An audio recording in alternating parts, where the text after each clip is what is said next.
Welcome back, guys. As you join us again, it was a bit challenging. I found it a bit difficult reconnecting again there, but as I said, that just I, I I think it can probably be as a result of the weather outside. You never know. So, Yes. sorry, jammer dat ek inter. Hulle Prestige vir my Prestige Academy online. Dit vir my WhatsApp gestuur en gesê soos dat hulle het probleme met hulle internet daai kant. Okay. Sover is ons gelukkig, moet ek eerlikwaar sê, hy's redelik stable. Ek weet dit was 'n issue geweest. Ek het gelukkig nog nie een gehad vanoggend nie. And then also people, just to add fuel to the fire, en nooit asseblief op die oomblik as jy dink jy het jy's gemaklik, moet nooit vergeet daar's altyd iets soos Eskom, en Eskom het ons gewaarsku ons mag dalk beerdkrag issues hê as gevolg van die hoë navraag. En dit mag nog duur tot Sondag toe. I do actually, however, believe that that Eskom, despite that warning, are probably not going to do any load shedding before maybe say late Friday, and try and keep load shedding for the weekend. So let's keep our fingers crossed. As I said, unfortunately for us, I think what COVID-19 and lockdown specifically has done for us is that it taught us how to very quickly convert to plan B and even plan C, and make sure that you have a plan D as well. So I think we will be okay. But thanks for letting me know about that, Shanae, that there is a possibility. So everybody, we caught on what Shanae said there, that there is potential problems with internet and connections. Those of you who have the beautiful view that I have from where I'm sitting right now, and that's in front of me, not behind me. This is the classroom wall behind me, of Table Mountain, or well, there is no Table Mountain because there's just clouds there. So there's quite of a storm rolling in, and for those up in Gauteng who don't know, haven't been to, you probably haven't been to the Bellville campus. This 3-4 story building that we have looking over towards Table Bay and Table Mountain, we can actually see the storm coming before the South Africa Weather Services do. We've got a brilliant view, and it's at the moment, as beautiful as the picture is, it's not an inviting one, because I can already feel the cold and the rain coming. So yes, I can understand if somewhere there is a generator that's not working, or a tower that was blown over, because at the moment we sort of experiencing already 90-kilometer winds, and yeah, most structures should be fine, but you never know. Let's continue. Let's wrap up this particular session, guys. As far as I can remember, there's a 25-minute break between the 20-minute break. Let me just check. That's the break between the third and the second and the third period. I think the second and the third period we've got a 25-minute break. Yes. Do we stick to that break? You guys want to stick to that break? You want me to finish in the normal time like we would now, at 10:25, and then we start again at 10 to 11, because it's a recurring session. We can start earlier.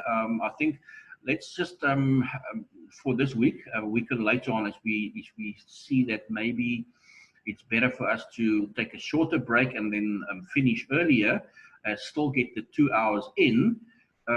We can do that, but let me not get ahead of myself. I think in that regard, let's rather initially stick to it, to ensure that students who probably could only join us at 10:50 for the second period have a fair opportunity as well, and not miss out on any work.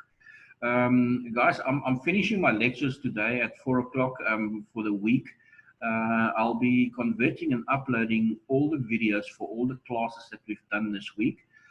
I'll put that in a specific folder on your on Moodle, on this particular, on the course page, and this specific topic, SOP22, and I think let's call it online videos, okay, for online classes, and I'll mark them topic 1, topic 2, topic 3. just for the sake of reference. Let me get Reynard back as well. Reynard made himself a strong tall cup of coffee. Reynard is joining us now. Okay, Reynard is with us. Welcome back, everybody. For those who are joining later on, I'll admit you as we continue. Let's get back to the work. And as I said, this session is going to be a short one because it's the second part of our 1 hour session. We're effectively losing 5 minutes in the middle. We can go beyond it. If it's 10:25, I'm not going to drop my pen like a council worker. I'm going to finish the specific section of work I'm busy with, so we might get 2 or 3 minutes overtime because it's another 40 minutes that we have available actually for the session. But where we left off, if I can remember correctly, was that spider web on that you see on the screen there, and everybody's like, oh my goodness, what is this? People, don't worry. This is one of those figures that we'll come back to again later on as the course progresses. But basically, it just gives you an idea of, we've covered so far in the session that the modern day seller or salesperson are not necessarily completing all the specific tasks that the salesperson have to do like it was done traditionally. 30 years ago, the salesperson had to actually knock on doors to collect the data, build himself a database, then follow up that database and phone the people, make the appointments for the interviews, do the presentation, do the sale, do the follow-up and everything. And nowadays, in modern day selling, because of it being more customer-centered, we could even find that there are people with not necessarily amazing qualities of negotiating and talking to people and selling it, because a lot of people say, oh, I'm not into selling, I don't like talking to people and trying to sell something that they might not be interested in. And actually what you are saying is you don't like the rejection that you might get, because you are getting 4 rejections for every sale that you make. So this particular spider web basically indicates to you that there are different functions that is being fulfilled, different types of selling that is done. And because of every individual's different skills and traits that they have, they find themselves in sales, but they find themselves in sales in a different capacity. Some people are very good at collecting databases. Some people are very good at actually administering these databases. Some people are good phoning people.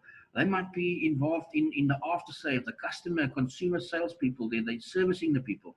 So the order takers are the ones that act on what the order getters and creators have done. The order creators are the people actually doing the hard yards, the sales, the in the trenches, talking to people face to face. Where your order getters are then the people who complete the order, and then the order after the order takers have done it. And in other words, if I can use an example here, just to, it's confusing this web, this spider web as it is. Let me explain to you at the hand of an example. When I bought my last vehicle 3 years ago, I walked in to a dealership. A salesperson jumped up off his chair and he showed me around all the vehicles on the floor. Bear in mind that at that point, I've already been on the internet. I've already done research. I know what the product is about and the features of the particular vehicle. But he showed me around. He took me for a test drive and everything. I got back to the dealership. I was then sent to a lady in finance, and she obviously started with the application for finance.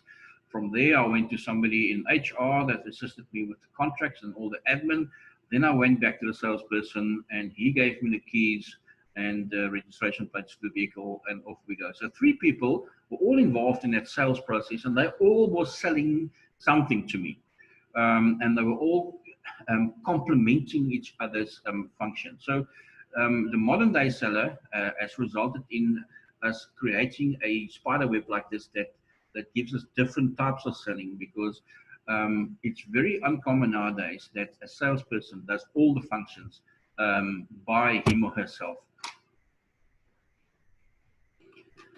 Again, people, this particular diagram, don't be too concerned. It is a nice to know. It is where managers have rated themselves what they believe is important to be an effective sales manager, and they were also rated by their sales staff, people that he manages or she manages as a sales manager.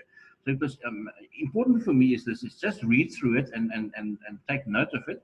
But importantly for me was that both the manager rated himself and was rated by his staff members as to the skill that is most important or characteristic that's most important: communication and listening skills.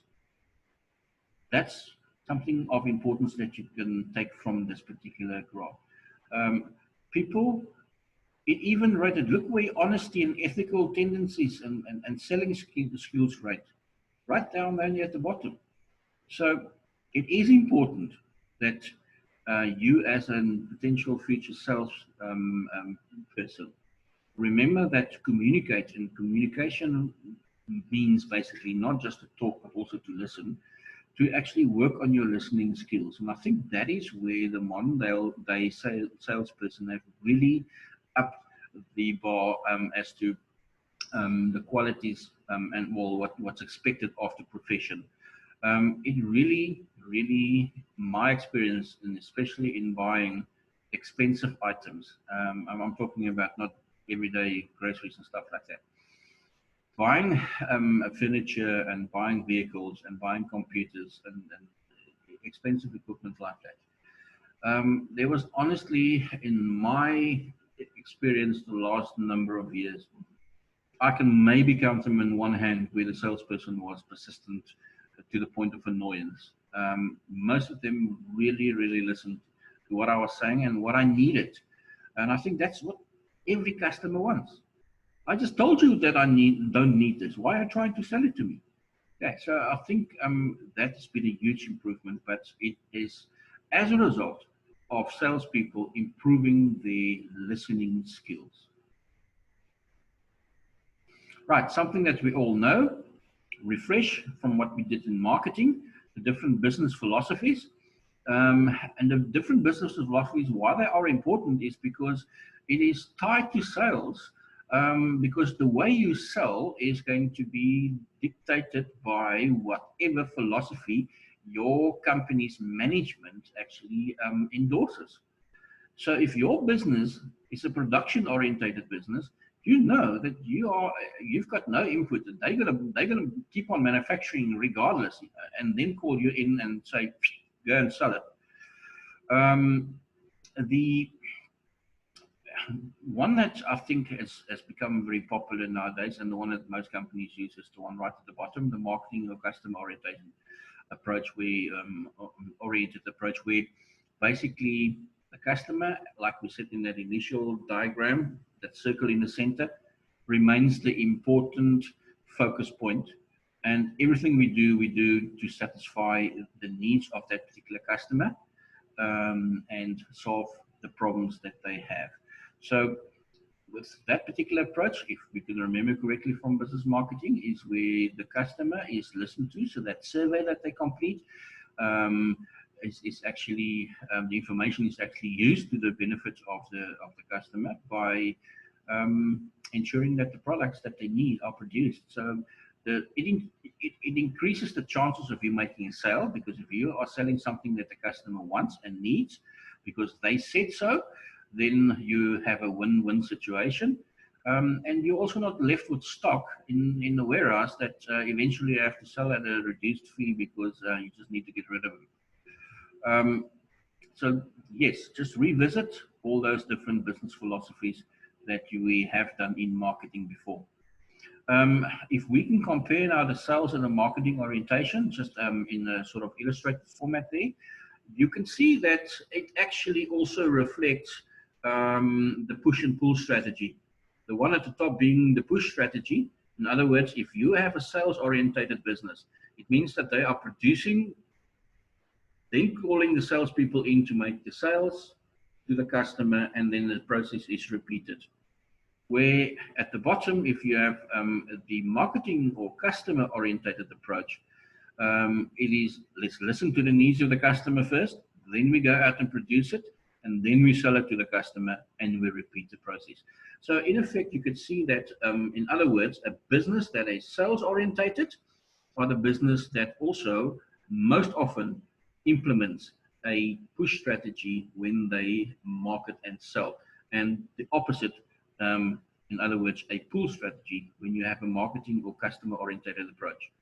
However, having said that, very often nowadays businesses use both of these strategies in conjunction. In other words, they need to implement it's not their philosophy, but they need to implement a push strategy to get rid of the stock, and in the same process invite people through the pull strategy towards the new product that will replace the one that they're trying to get rid of. Okay, so when you see the specials, usually it's in the motor industry, right about September, October every year, there's massive specials. Why? Because the prices are increasing in January. There's new products that's being launched in January. They want to get rid of the old stock, and that's where you get specials. And the same goes with cell phones too.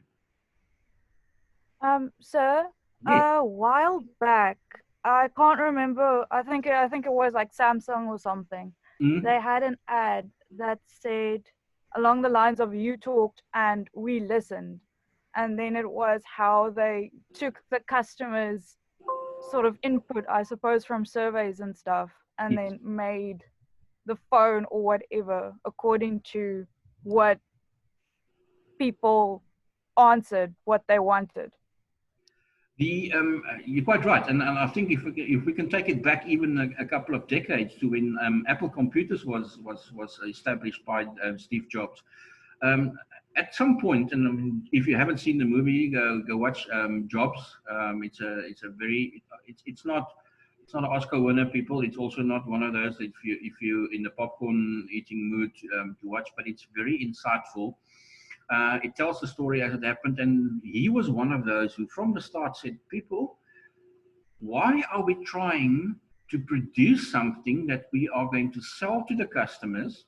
He was talking about the personal computer, and trying to sell it to them at the most affordable price possible, a price that they will pay for it, because they don't even know what a personal computer is. So let us manufacture something that we can tell them what it does. In other words, selling the benefits of the product, and then they will pay whatever. And that is because Microsoft and IBM and those people were already in business at that stage. So for them to get into the market by just making another product that does the same as these other companies, it would have served no purpose, and they would have just been in another business. Apple has always been more expensive, and the reason for that is for exactly what I said now. That was their approach and philosophy right from the start. And I think also very importantly is that they based that on what feedback they got from their customers. Like you have now said Samsung did. Listening to the customers, and not just claiming that they listen to the customers, but actually, if the customers complained about a specific feature on a phone, then the next generation of that same phone that comes out must not have that same problem. It must have the improved feature. And I think, yes, especially because the phone industry, the cell phone industry is such a booming business. It is very important to ensure that you listen to your customers and offer them the features that you've promised them, because people are not as loyal to a cell phone as they want the features. If it's an Apple or a Samsung, it doesn't matter if it's an Android or if it's an Apple or it's an iPhone. People, I really don't care. If it's got the features I want, I'm going to, and that's why a lot of new entrants into the market, like Huawei, they have done really well. Like actually, as opposed to where they started off. I mean, oh, geez, I mean that's a phone that nobody wanted. That's the phone that you buy that you can actually go do some mountain biking with on the weekend, so you're not too worried if it actually breaks. It's not the case anymore nowadays, and they have also very much listened to what the customers wanted, or what the customers, not just what the customers wanted, but importantly here also what the customers complained about on the other products that's available in the market. Whatever they complained about that Samsung didn't do or iPhone promised and didn't do, they picked up on, and that's what they addressed. And that's how clever businesses get a footprint in the industry. Right. Also, again, something that you know from marketing is that we have two different types of businesses. We've got or transactions that happen, businesses doing business with businesses, and that's B2B, and businesses doing business directly to the customer, the B2C. Now, the B2C, business to customer, there's not nowadays such a great emphasis on actually face-to-face selling when business is done directly to the customer. The greatest presence of salespeople nowadays where face-to-face contact and selling still happens is probably when businesses do business with other businesses.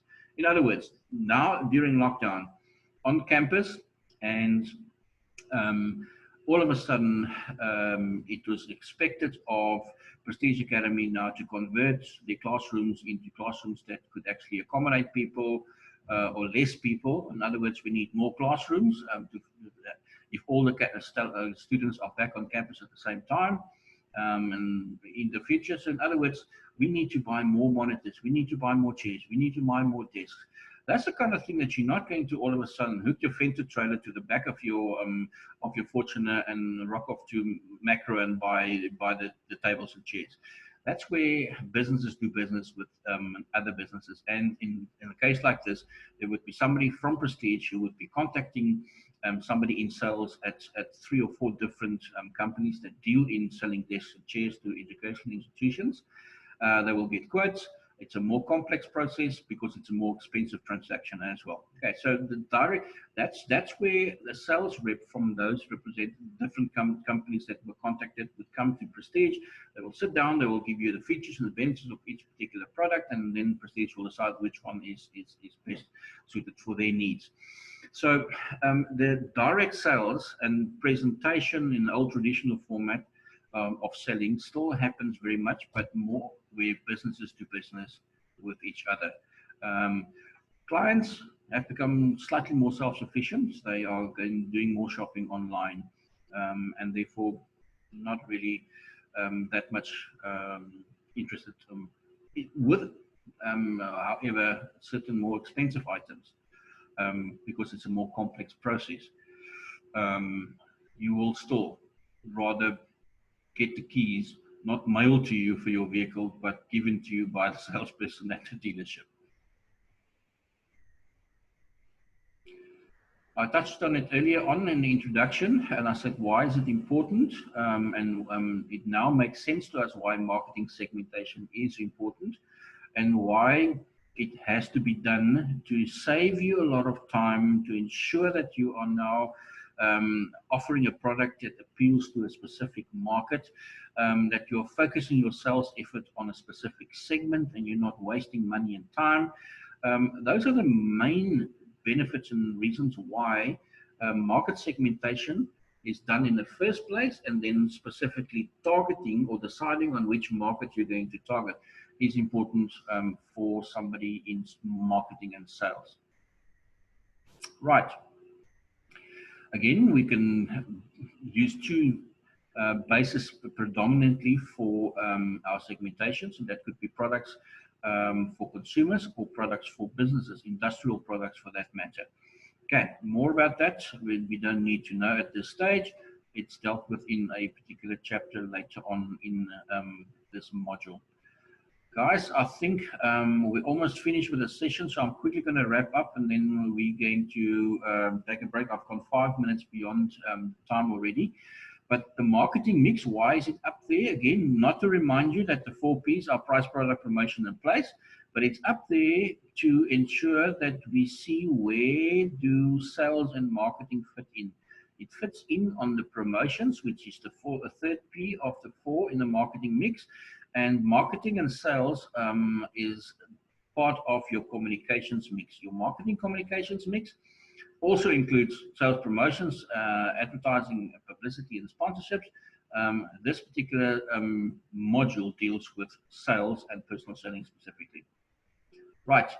That is just, again, an illustration of the third P, promotion, where sales fit in.